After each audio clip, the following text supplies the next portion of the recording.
जब हम बात करते हैं पैसा कमाने की, तो दो ऑप्शंस हमको क्लियर कट समझ आते हैं, एक है जॉब, एक है बिजनेस। हम इसकी बात नहीं करेंगे। तीसरा ऑप्शन एक और है जो यूट्यूब पर भरा पड़ा है कि ये कर लो, ये करने से इतना पैसा कमा लोगे, उसको भी हटा देते हैं। मतलब इस सेशन का टॉपिक कर देते हैं how to make money without doing anything. कैसा लग रहा है? कितनों को लग रहा है कि मैं ऐसी हवा में बात कर रहा हूं? कितनों को लग रहा है कि मैं अगर कुछ बोल रहा हूं तो वो बात लॉजिकल होगी और मैं जो बोल रहा हूं अपने एक्सपीरियंस के बेस पे बोल रहा हूं? मतलब इतना विश्वास है आप लोगों को मेरे ऊपर कि यहां पर मैं किसी नए स्कैम को शुरू नहीं कर रहा हूं। मतलब ये नहीं है इस सेशन के एंड में मैं आपको कहूंगा कि निकालो 1000 रुपए 1000 रुपए 1000 रुपए 1000 रुपए 1000 रुपए और मैं आपको कहूंगा यहां पे पैसा लगा दो, मुझे दे दो और वो पैसा इतना हो जाएगा। ऐसा कुछ तो आपको नहीं लग रहा ना कि यहां पर होने वाला है? पूरा ट्रस्ट है आप पे? पूरा ट्रस्ट है। कितनों को पूरा ट्रस्ट है मेरे ऊपर? बढ़िया। टॉपिक ये है कि how to make money, and when I am talking about money I am not talking about little money, I am talking about a lot of money without doing anything. इसमें आगे बढ़ने से पहले आपको समझना होगा the concept of compound interest. कितने लोगों को समझ आता है? कितने लोगों को समझ नहीं आता है? ठीक है, तो यहीं से शुरू करते हैं। एल्बर्ट आइंस्टाइन का नाम कितनों ने सुना है? आप में से सबने सुना है। एल्बर्ट आइंस्टाइन ने कहा है कि compound interest is the 8th wonder of the world. 7 wonders हमको पता है, तो 8वां जो अजूबा है वो है कंपाउंड इंटरेस्ट।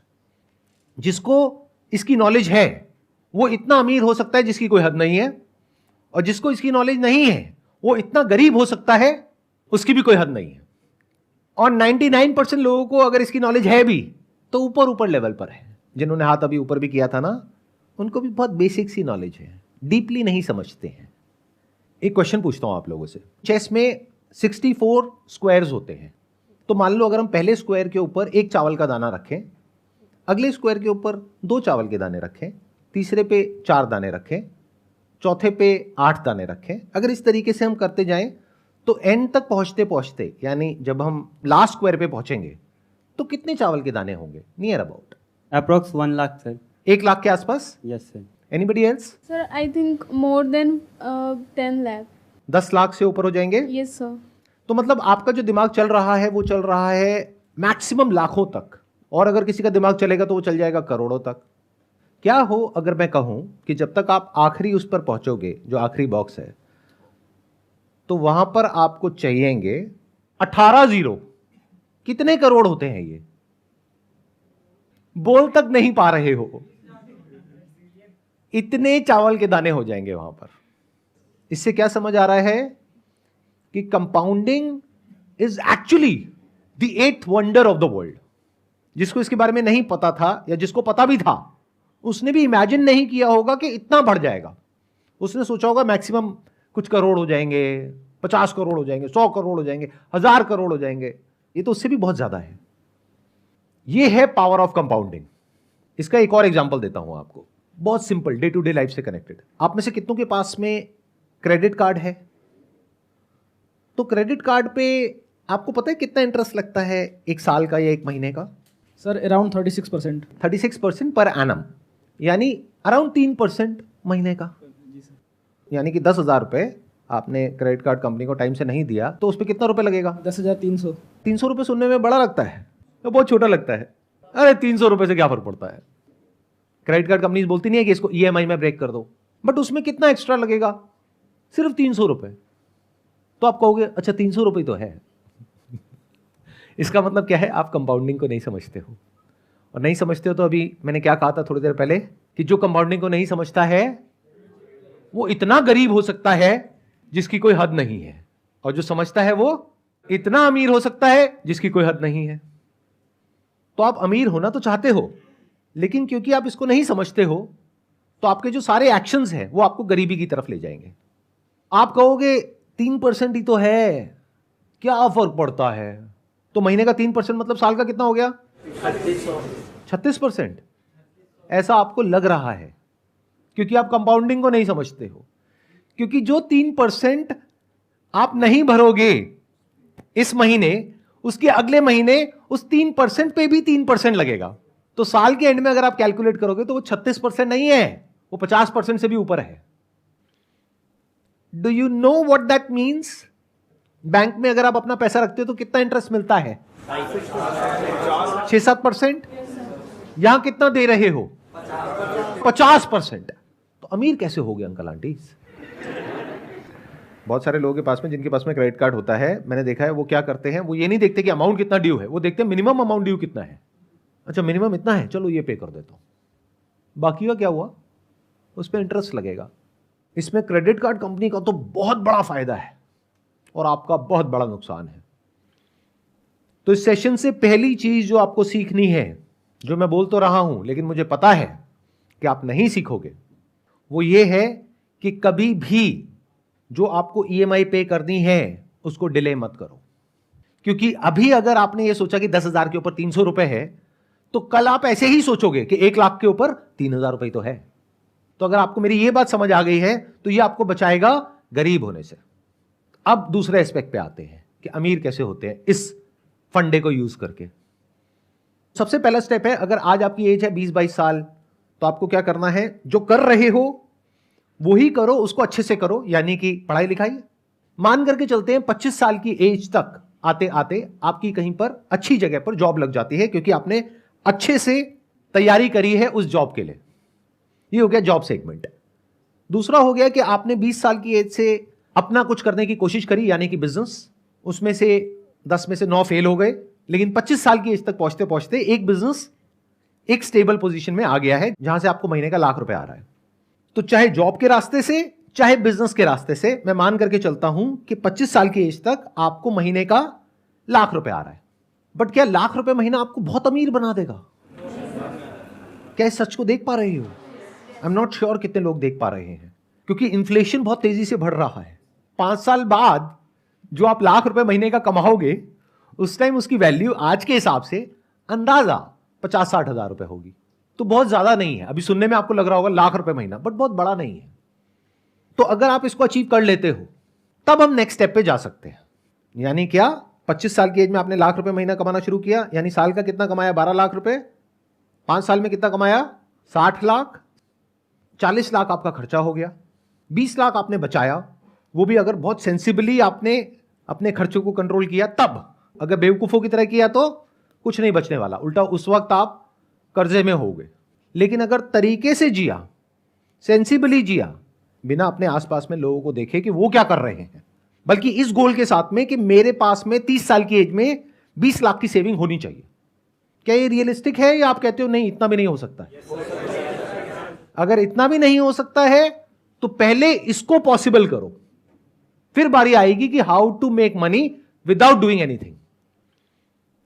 अगर कोई आपको आकर के ये बोल रहा है कि आपके बैंक अकाउंट में कोई पैसा नहीं है, आपके बैंक अकाउंट में 10,000 रुपए है और हम आपको करोड़पति बना देंगे, तो वो 10,000 रुपए आपके अकाउंट से निकलेगा, उस आदमी के अकाउंट में जाएगा, और आपके जैसे और बहुत सारे बेवकूफ मिलेंगे जिनके सबके पैसे उसके पास में जाएंगे। तो आप बनो ना बनो, वो पक्का बनेगा करोड़पति। तो ये मैंने आपको इसकी एलिजिबिलिटी बता दी। 5 साल में कितना कमाया? 60 लाख। 20 लाख आपने बचाया, तो उस 20 लाख का आप क्या करने वाले हो 30 साल की एज में? बहुत सारे लोग तो बहुत ही बड़ी बेवकूफी करते हैं। यानी क्या, ये पैसा उनके बैंक अकाउंट में पड़ा होता है। इसका मतलब उनको कंपाउंड इंटरेस्ट के बारे में कुछ भी नहीं पता है। तो अगर आप ये बेवकूफी करने वाले हो या अभी कर रहे हो, तो सबसे पहले उस पैसे की एफडी करा लो, क्योंकि सेविंग में इंटरेस्ट है 3-4%, एफडी में है 7%। और आजकल तो बहुत सारे बैंक्स ऐसे हैं जहां पर ऑटोमेटिकली ये काम हो जाता है। अब जो न्यू एज बैंक्स हैं वहां पे ये काम ऑटोमेटिकली हो जाता है, यानी आपको मैनुअली नहीं करना पड़ता, कि जैसे ही आपका बैलेंस एक पर्टिकुलर अमाउंट के ऊपर जाता है तो ऑटोमेटिकली एफडी बन जाती है, ऑटोमेटिकली टूट जाती है, उस पर पेनल्टी भी नहीं लगती है। ऐसे भी बैंक्स हैं, तो रिसर्च करो ऐसे कौन से बैंक्स हैं। इसका कितना बड़ा बेनिफिट होगा आपको, अभी आप कैलकुलेट नहीं कर सकते, जैसे वो चेस में आप कैलकुलेट नहीं कर पाए थे। 10-20 साल में अमाउंट कितना बड़ा हो जाएगा आप सोच भी नहीं सकते, अगर सिर्फ यही करते हो जितना मैंने कहा है। तो क्या जो मैंने कहा था वो एक लेवल पे सच नहीं हो गया है? How to make money without doing anything. अभी देखना एक एक स्टेप हम और आगे बढ़ते रहेंगे। मतलब आपने क्या किया, दो काम करे अभी तक। एक, कोई भी ऐसा लोन नहीं लिया जिसका इंटरेस्ट बहुत हाई हो, एक आपने ये किया। दूसरा, पैसे को आइडल नहीं छोड़ा, अपने सेविंग्स अकाउंट में या करंट अकाउंट में उसकी एफडी करा ली। अगर सिर्फ ये दो काम करे तो you are already making a lot of money without doing anything. लेकिन अब आप कहते हो कि नहीं सर, ये जो तरीका आपने बताया इसमें मैं समझ रहा हूं कि मैं पैसा कमाऊंगा लेकिन मैं और कमाना चाहता हूं, तो उसका क्या तरीका है? तो अब ध्यान से समझना कि पैसा कमाते कैसे हैं, यानी वेल्थ कैसे क्रिएट होती है। अपना एग्जांपल दूं, उससे आई थिंक आप ज़्यादा अच्छे से रिलेट कर पाओगे। हमारा जो बिजनेस है वो है स्टॉक फोटोग्राफी का। आप में से कुछ लोगों को पता होगा, कुछ को नहीं पता होगा, क्योंकि उसके बारे में मैं बात नहीं करता हूं अपने सेशंस में, बट शॉर्ट में बता देता हूं वहां पे हम क्या करते हैं। हम कुछ इमेजेस प्रोड्यूस करते हैं या फोटोग्राफर्स से लेते हैं, फिर उसको आगे उसका लाइसेंस देते हैं बड़े बड़े ब्रांड्स को। तो जितनी भी आप एड्स देखते हो न्यूज़पेपर्स में, मैगजीन्स में, ऑनलाइन ऑफलाइन, उसमें जो बड़े बड़े ब्रांड्स की जो एड्स होती हैं, जहाँ पर कुछ मॉडल्स होते हैं, मान लो कुछ फैमिलीज हैं, कपल्स हैं, वो जो फोटोग्राफ्स हैं, वो there is a strong possibility वो हमसे लेते हैं अगर वहाँ पर कोई इंडियन फेस है तो, क्योंकि इंडियन फेसेस की हमारी पूरे वर्ल्ड की सबसे बड़ी कलेक्शन है। लेकिन आने वाले टाइम में इस बिजनेस के ऊपर एक बहुत बड़ा थ्रेट है because of AI, artificial intelligence. क्योंकि अब क्या हो रहा है, बहुत सारे ऐसे सॉफ्टवेयर आ गए हैं, बहुत सारे ऐसे प्लेटफॉर्म्स आ गए हैं, जैसे मिड जर्नी है, जहां पर के आप जाओ और कुछ प्रॉम्प्ट दो और वो आपको बिल्कुल रियलिस्टिक इमेजेस बना करके दे देगा। तो अगर वो इमेजेस वहां से आपको फ्री में मिल जाएगी, ऑलमोस्ट फ्री में मिल जाएगी, तो कोई हमसे इमेजेस क्यों खरीदेगा? देखो, तीनों सिनारियोस पकड़ लेते हैं कि मेरे अपने बिजनेस में कितने रिटर्न आने वाली है गोइंग फॉरवर्ड अगले 5-10 साल में। या तो 0%, या अगर कुछ बहुत कमाल का हमने कर दिया जो हम कर रहे हैं तो 10%। और अगर हम इस थ्रेट को ढंग से मैनेज नहीं कर पाए, यानी जो एआई की वजह से हमारे बिजनेस पे थ्रेट है उसको हम ढंग से मैनेज नहीं कर पाए, तो बिजनेस हो सकता है 10% से गिरने लग जाए हर साल का। तो मैंने कैलकुलेशंस करी कि अगर मेरे पास में इतना अमाउंट है, अगर उसको मैं अपने बिजनेस में लगाता हूं तो वहां पे in the best case scenario return आएगी 10%। तो क्या कहीं कोई और बिजनेस है जहां पर मैं पैसा लगाता हूं तो रिटर्न आएगी 25 से 30%? तो उस बिजनेस में पैसा लगाना बेटर है या अपने बिजनेस में पैसा लगाना बेटर है? Does it making some sense to you guys? अब मैं कुछ ऐसा बोलने वाला हूं जो हो सकता है आप लोगों की जो सोच है उससे बहुत अलग है, लेकिन अगर समझोगे डीपली मेरी बात को तो समझ पाओगे मैं किस एंगल से क्या बोल रहा हूं। हम जब भी स्टॉक मार्केट का नाम सुनते हैं तो हम सबके माइंड में क्या थॉट्स आते हैं? जुआ है, सट्टा बाजार है, रिस्की है, जो पूरी तरह से झूठ नहीं है, क्योंकि बहुत सारे लोग इसको इसी तरीके से देखते हैं। किसी ने कहा ये शेयर ऊपर जाने वाला है, खरीद लिया, और ये तो नीचे चला गया, अब क्या करें? नहीं, अब जब वापस से उस भाव पे आएगा तब बेचेंगे, अब वो आधा रह गया, अब क्या करें? नहीं, अभी भी उसको तभी बेचेंगे जब वो वहां पे आएगा, अब वो 10 गुना कम हो गया, अब क्या करें? बैठे हैं और रो रहे हैं और अपने आसपास में लोगों को कह रहे हैं बिल्कुल बेकार है, और अपने बच्चों को भी ये कह रहे हैं बिल्कुल दूर रहना इससे, कुछ नहीं पड़ा इस सब में। ऐसा ही है? जबकि स्टॉक मार्केट ये नहीं है। यानी कि शॉर्ट टर्म में दुनिया की कोई ताकत प्रेडिक्ट नहीं कर सकती है कि जो स्टॉक मार्केट है वो ऊपर जाने वाला है या नीचे जाने वाला है, या कोई पर्टिकुलर स्टॉक ऊपर जाने वाला है या नीचे जाने वाला है। लेकिन लॉन्ग टर्म में उसको प्रेडिक्ट करना बहुत आसान है अगर आप बिजनेस को समझते हो तो मैंने क्या किया, जब मुझे क्लियरली नजर आ गया कि मेरे बिजनेस का एक सैचुरेशन पॉइंट आ रहा है तो मैंने डाइवर्सिफाई किया। अब अगर आपकी लैंग्वेज में बात करी जाए तो मैंने एक स्टॉक परचेज किया, बट अगर मेरे पर्सपेक्टिव से बात करी जाए तो मैंने एक बिजनेस को परचेज कर लिया। दोनों में फर्क देख पा रहे हो? कितने देख पा रहे हैं मैंने क्या बोल दिया है? बाकियों को नहीं समझ आ रहा, मैं समझाता हूं। आप स्टॉक मार्केट को कैसे देखते हो? मैंने शेयर खरीद लिया, शेयर बेच दिया, शेयर का भाव ऊपर चला गया, शेयर का भाव नीचे चला गया। मैं ऐसे नहीं देखता। जो भी लोग एक्चुअल में समझते हैं स्टॉक मार्केट को वो ऐसे नहीं देखते, बल्कि स्टॉक मार्केट भी गलत वर्ड है। बिजनेस को जो समझते हैं वो ऐसे नहीं देखते। वो कैसे देखते हैं कि स्टॉक का जो प्राइस है वो डिसाइड होता है based upon sentiments in the short term, कि मार्केट के सेंटिमेंट्स कैसे हैं, मार्केट में ग्रीड है या फियर है, जिसको बोलते हैं बुल रन है या बियर मार्केट है, उसके बेस पे स्टॉक के प्राइसेस डिसाइड होते हैं। एक बिजनेस की वैल्यू होती है 100 रुपए, उसका प्राइस होता है 20 रुपए, और एक बिजनेस की वैल्यू होती है 100 रुपए, उसका प्राइस होता है 1000 रुपए। मार्केट में ऐसा सब कुछ देखने को मिलता है। तो अगर ये बात आपको समझ आ रही है तो प्राइस को देखोगे सिर्फ इस पॉइंट ऑफ व्यू से कि जो उस बिजनेस की एक्चुअल में वैल्यू है उससे मुझे सस्ता मिल रहा है या उससे महंगा मिल रहा है। बट रोज बैठ करके ये नहीं देखोगे आज ऊपर चला गया तो मैं खुश हो रहा हूं, नीचे चला गया तो दुखी हो रहा हूं। जैसे अगर आप अपना कोई बिजनेस भी करते हो तो उसको क्या सोच करके करते हो कि आज मैंने बिजनेस शुरू किया, अरे ये बिजनेस तो बढ़िया है, अरे ये बिजनेस तो बुरा है, ऐसे करते हो? या बिजनेस में एक विजन होती है कि 1 साल बाद क्या होने वाला है, 2 साल बाद क्या होने वाला है, 5 साल बाद क्या होने वाला है, 10 साल बाद क्या होने वाला है। तो ये देखना आपको आना चाहिए। अब ये कैसे आएगा? एक बुक है बेंजामिन ग्राम की, which is the intelligent investor, उसको पढ़ो। उससे क्या होगा, आपको बेसिक्स समझ आएंगे स्टॉक मार्केट होता क्या है। उसके अलावा एंटरप्रेन्योरशिप के ऊपर बहुत सारी बुक्स है, वो पढ़ो। अगर आप जॉब कर रहे हो तब भी, क्योंकि आपको बिजनेस समझ आना चाहिए। अगर आपको समझ आ रहा है कि बिजनेस क्या है और स्टॉक मार्केट क्या है और लॉन्ग टर्म इन्वेस्टिंग क्या होती है, कंपाउंडिंग क्या होती है, तो स्टॉक मार्केट आपके लिए एक जरिया है या तो एक नया बिजनेस करने का, या जो अपना बिजनेस कर रहे हो उसके अलावा एक और बिजनेस में डाइवर्सिफाई करने का, जो मैंने किया। यानी आज से 6 महीने पहले मैंने क्या किया, पूरे स्टॉक मार्केट को देखा, यानी इंडियन स्टॉक मार्केट। फिर उसमें से फाइनली ढूंढ करके, मेरे 100 पैरामीटर्स हैं, उसमें मैंने देखा कितनों पे टिक हो रहा है। किसी बिजनेस में 50 पे टिक हो रहा है, 50 पे नहीं हो रहा है, किसी में सिर्फ 10 पे टिक हो रहा है। फाइनली एक ऐसा बिजनेस मिला जिसमें 100 में से 99 पे टिक हो गया है। इससे बेटर अभी तक मुझे और कुछ नहीं मिला है। तो उस बिजनेस में मैंने एक काफी अच्छा स्टेक ले लिया आज से 6 महीने पहले। आज की डेट में मेरे 2 बिजनेस हैं, एक मैं मालिक हूं इमेजेस बाजार का और एक मैं मालिक हूं एक बैंक का।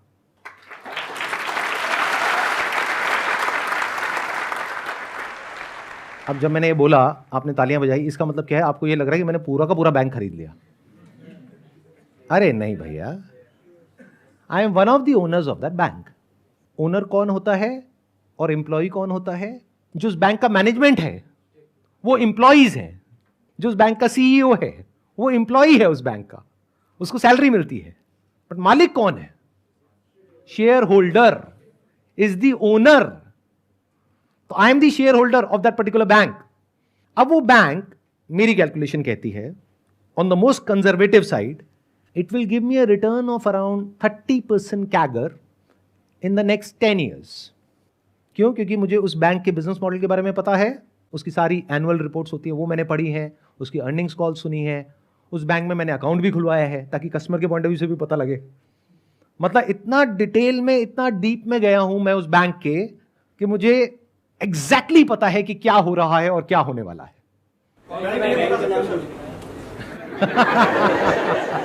सर एक काम करो ना सर, बैंक का नाम ही बता दो। बिल्कुल नहीं बताने वाला। क्यों? क्योंकि अगर मैं ये बताता हूं तो 2 वजह है ना बताने की। एक, लीगली ये बताना ठीक नहीं है from the regulation point of view, कि मैं ऐसे अगर आता हूं और आकर के आपको बताता हूं तो वो एक तरह से सलाह हो गई। तो I can not give you any advice. तो मैं आपको नहीं बता रहा कि उसका नाम क्या है, खुद फिगर आउट करो।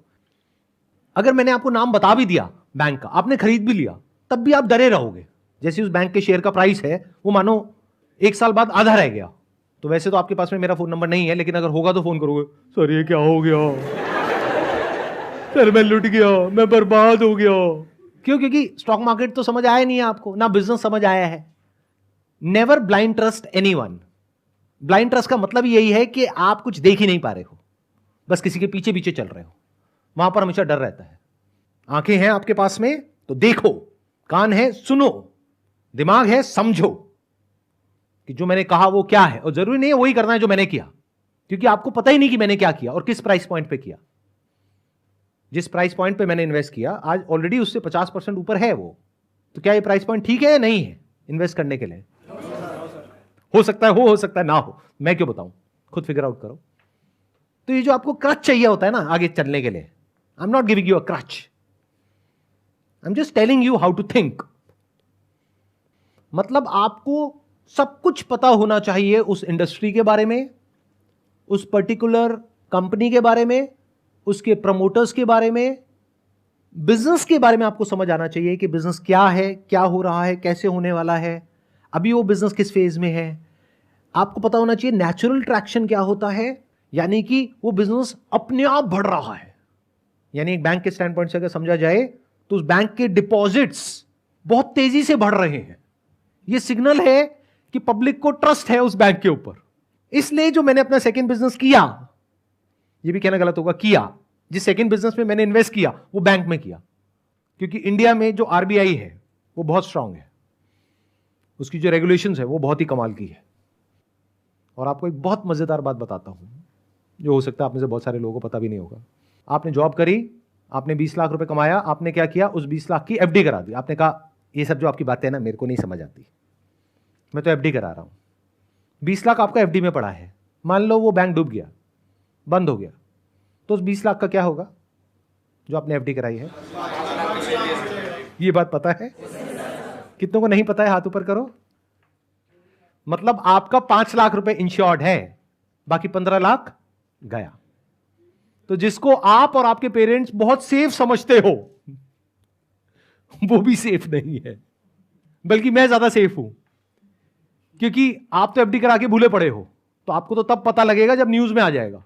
मैं तो मालिक हूं ना उस बैंक का, तो मैं उसको मॉनिटर करता रहता हूं, उसकी अर्निंग्स कॉल सुनता रहता हूं, उसकी जो क्वार्टरली रिपोर्ट्स हैं उसको स्टडी करता रहता हूं। तो कहीं भी कुछ भी गड़बड़ हुआ तो सबसे पहले मुझे पता लगेगा, उसके 6 महीने, 1 साल या 2 साल बाद आपको पता लगेगा। तो जैसे ही मुझे पता लगेगा उस दिन मुझे एक बटन दबाना है और वो सारा पैसा मेरे बैंक अकाउंट में आ जाएगा। उस बैंक अकाउंट में नहीं जो बैंक डूबने वाला है किसी दूसरे बैंक अकाउंट में। तो ये ज्यादा सेफ है, ये ज्यादा सिक्योर है। नॉलेज के बेस पे एक्ट करना, specially if that knowledge is backed by facts, data and right understanding, that is much more safe and secure than blindly चलना। तो अगर मेरी बात आपको समझ आ रही है तो शॉर्ट टर्म में अब वो जो आपने इन्वेस्टमेंट करी है वो चाहे ऊपर जाए चाहे नीचे जाए आपको फर्क नहीं पड़ने वाला। जैसे अपने घर में फर्क नहीं पड़ता। क्या आपने घर का प्राइस रोज चेक करते हो सुबह उठ करके? सुबह जा करके मतलब ऑफिस जाते वक्त या ऑफिस से आने के बाद में, क्या अपने घर के पास में जो डीलर है उसके पास में जाकर के बैठ जाते हो उसके ऑफिस में, भाई आज मेरे घर का क्या दाम है? भाई आज तो 50 लाख रुपए है। अरे कल तो यार 51 लाख रुपए था, आज 50 लाख हो गया। आज क्या भाव है भैया? आज 52 लाख है। अरे मजा आ गया। अरे भाई बेचना हो तो खुश हो या परेशान हो। यानी अगर मैं अपना एग्जांपल दूं तो ये जो बैंक, एक ऐसा भी फेज था आज से आई थिंक 4-5 महीने पहले, जब वो बहुत नीचे चला गया, बहुत मतलब 10-15% टूट गया, तो मैं दुखी नहीं हुआ। आज वो स्टॉक बहुत ऊपर है, तो अगर मैं आपको नंबर बताऊंगा तो आपके पैरों के नीचे जमीन निकल जाएगी सुन करके, लेकिन उसकी वजह से मैं खुश नहीं हो रहा हूं। अब एक काम करते हैं, अब मेरे को छोड़ते हैं, आपकी बात करते हैं। यानी 30 साल की उम्र में आपके पास में 20 लाख रुपए है, उसमें से 10 लाख रुपए आपने अपने पास में रखा, जिससे कि अगर कभी कोई प्रॉब्लम आ जाए एकदम से तो आपके पास में इतना पैसा होना चाहिए इमीडिएटली। बचा 10 लाख रुपए, तो 10 लाख रुपए को आपने इन्वेस्ट करा। अगर मेरे स्टैंड पॉइंट से देखोगे तो ये टाइम अच्छा है बैंक में इन्वेस्ट करने के लिए, क्योंकि अगर इंडिया की इकोनॉमी को ग्रो करना है तो बैंकिंग सिस्टम को तो ग्रो करना ही पड़ेगा। तो अगर आप इंडिया की जो ग्रोथ स्टोरी है उस पर आपका विश्वास है तो बैंकिंग सेक्टर तो ग्रो करेगा ही, बिना उसके जो इंडियन इकोनॉमी है वो ग्रो नहीं कर सकती। India is one of the fastest growing economies in the world. तो for India to grow in the next 10 years, 20 years, banking system has to grow. तो ऐसे में अगर कोई न्यू एज बैंक को आप आइडेंटिफाई कर पाओ जो कि बिल्कुल परफेक्टली पोजीशनड है इसको आने वाले 5-10 साल में एनकैश करने के लिए, और आज या तो रीजनेबली वैल्यूड है या अंडर वैल्यूड है, इसको मार्जिन ऑफ सेफ्टी बोलते हैं, जहां पर आपको पता है कि पैसा डूबने की पॉसिबिलिटी ऑलमोस्ट 0% है, तो ये मेरे हिसाब से अच्छा ऑप्शन है। अगर 30% से आपका पैसा ग्रो कर रहा है ईयर ऑन ईयर, तो ये 10 लाख कितना हो जाएगा? Near about 14 times. प्लस जो आप काम कर रहे हो वहां से आपने 10 साल में कितना कमाया लाख रुपए महीने के हिसाब से? 1 करोड़ 20 लाख। और यहां से कितना कमाया? 1 करोड़ 40 लाख। उसमें से 10 लाख हटा दो जो आपने इन्वेस्ट किया, 1 करोड़ 30 लाख। इसके लिए आपने क्या किया? लेकिन किसी ने तो कुछ किया होगा तभी तो पैसा आया। किसने किया? उस कंपनी के मैनेजमेंट ने किया। अब बैंक बैंक मत बोलो बार बार, कहीं आप सारे जाकर के बैंक में पैसा लगा दो और पैसा डूब जाए और मेरे पास में आओ, सर ये क्या कर दिया आपने सर। कंपनी का जो मैनेजमेंट है उसने किया, उन्होंने जो काम किया उसके लिए उनको क्या मिला? सैलरी। बट आपको क्या मिला? प्रॉफिट। और प्रॉफिट हमेशा सैलरी से ज्यादा होता है अगर बिजनेस बढ़िया चल रहा है तो। इसका एक प्रैक्टिकल एग्जांपल दूं? आप में से कितने हैं जिन्होंने बजाज फाइनेंस नाम की कंपनी का नाम सुना है? अभी उसका मार्केट प्राइस क्या है?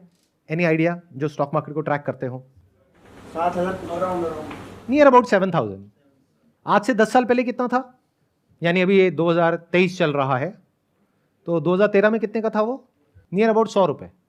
तो 10 साल में कितना हो गया? 70 टाइम्स। 20 साल पहले कितने का था? 7 रुपए का। तो 20 साल में कितना गुना हो गया? 1000 गुना। अब ये सब सुनने में बहुत अच्छा लगता है, बट अगर आपने ध्यान से मेरी बात सुनी है, मैं इस सब के बारे में बात नहीं कर रहा हूं। इस चक्कर में क्या होता है, बहुत सारे लोग जब स्टॉक मार्केट में घुसते हैं तो इन एक्सपेक्टेशंस के साथ घुसते हैं कि हमको अगला बजाज फाइनेंस ढूंढना है जो आज 7 रुपए का हो और वो आने वाले 20 साल बाद 7,000 का हो जाए। इस चक्कर में उनका वो जो 7 रुपए है वो भी 70 पैसे रह जाता है 20 साल बाद। तो मैं इसकी बात कर ही नहीं रहा हूं, यानी मैं पेनी स्टॉक्स की बात नहीं कर रहा हूं, मैं स्मॉल कैप की बात नहीं कर रहा हूं। मैं कुछ हद तक वो बात कर रहा हूं जिस फेज में बजाज फाइनेंस आज से 10 साल पहले था, 20 साल पहले नहीं, क्योंकि वहां पर ये बता पाना कि 20 साल बाद ऐसा कुछ होने वाला है, that was next to impossible. But 10 साल पहले अगर किसी में एक रीजनेबल अमाउंट ऑफ अंडरस्टैंडिंग थी एनबीएफसी सेक्टर की, तो वो प्रेडिक्ट कर सकता था कि 10 साल बाद कुछ ऐसा होने वाला है। तो मैं बात कर रहा हूं उस वक्त वहां पर एंटर करो जब रिस्क कम हो और रिटर्न की पॉसिबिलिटी बहुत ज्यादा हो। मैंने क्या कहा? आपका पैसा 10 साल में कितना गुना हो जाएगा अगर 30% की रिटर्न आई तो? 14 टाइम्स। और बजाज फाइनेंस कितना हुआ पिछले 10 साल में? 70 गुना। तो मैं 70 गुने की बात ही नहीं कर रहा हूं, मैं ये 50% कैगर की बात नहीं कर रहा हूं, मैं 25-30% की बात कर रहा हूं। और रिस्क को मिनिमाइज करने के लिए मैंने बैंकिंग सेक्टर को चूज किया, because I have fair amount of understanding of that कि वो कैसे काम करती है। प्लस मैंने जो दाव लगाया है वो आप लोगों की बेवकूफी के ऊपर लगाया है, क्योंकि मुझे पूरा विश्वास है आप लोगों के ऊपर कि मेरी ये वीडियो अपलोड करने के बाद भी आप वही करोगे जो आप करते आए हो। यानी जब क्रेडिट कार्ड का बिल आएगा तो मिनिमम अमाउंट ड्यू देखोगे और वो ही भरोगे, या फिर देखोगे अच्छा 300 रुपये तो है 10,000 पे, कोई नहीं क्या फर्क पड़ता है। तो मुझे पूरा विश्वास है आप लोगों के ऊपर। आई थिंक हिस्ट्री में पहली बार हो रहा है कि मैं अपने ही बिजनेस को खत्म करने का रास्ता आप लोगों को दिखा रहा हूं, जिसमें आपका फायदा है। क्योंकि बैंक का फायदा किसमें है? जब आप महंगे से महंगे इंटरेस्ट पे लोन लो ज्यादा से ज्यादा, तब बैंक कमाएगा, तब मैं कमाऊंगा, because I am the owner of that bank. तो मेरा फायदा इसमें है। लेकिन मैंने अपने नुकसान की बात कर दी है। मैंने जो आपको कहा, अगर आपने एक्चुअल में वो कर दिया या सबने वो कर दिया तो मैं तो लॉस में चला जाऊंगा। क्यों? क्योंकि आपका जो पैसा सेविंग्स अकाउंट में पड़ा है उसको उठा के आपने एफडी करा दिया, एफडी में आपको मिल गया 7%, ऊपर से आपने महंगे लोन लेना बंद कर दिए। प्लस बैंक के अपने खर्चे भी तो हैं, इंप्लॉइज हैं, सैलरीज हैं, ब्रांचेज हैं, उसका रेंट है। तो बैंक ने क्या कमाया? तो मैं लॉस में चला गया। लेकिन मुझे पता है ये सब जो मैंने कहा है आप ऐसा कुछ भी नहीं करोगे। फिर आप कहोगे कह क्यों रहे हो? अरे ऐसे ही मेरी आदत है सच बोलने की, इसी में तो मजा है। मेरी कैलकुलेशन क्या कह रही है कि इतनी कमाल की वीडियो जिसका नाम इतना कमाल का है कि how to make money without doing anything, उस पर भी व्यूज बहुत ज्यादा नहीं होने वाले हैं इन कंपैरिजन टू जो इंस्टाग्राम पे जो 2 कौड़ी की रील्स होती हैं, उसके कंपैरिजन में इस पर कोई व्यूज नहीं होने वाले हैं। आप शेयर करोगे फिर भी लोग नहीं देखने वाले हैं। यही अगर शेयर करोगे ना व्हाट्सएप पे जाकर के कि अगर ये शेयर नहीं किया 10 लोगों को तो तुम्हारी मां मर जाएगी, तो वो पूरे इंडिया में फैल जाएगा। तो अब देखते हैं क्या होता है। 10 साल बाद मैं एक और वीडियो बनाऊंगा, इसका पार्ट 2, और आपको एग्जैक्ट बताऊंगा कि मैंने जो इन्वेस्टमेंट करी उसका कितना गुना हुआ। Thank you so much for coming, wish you all the best.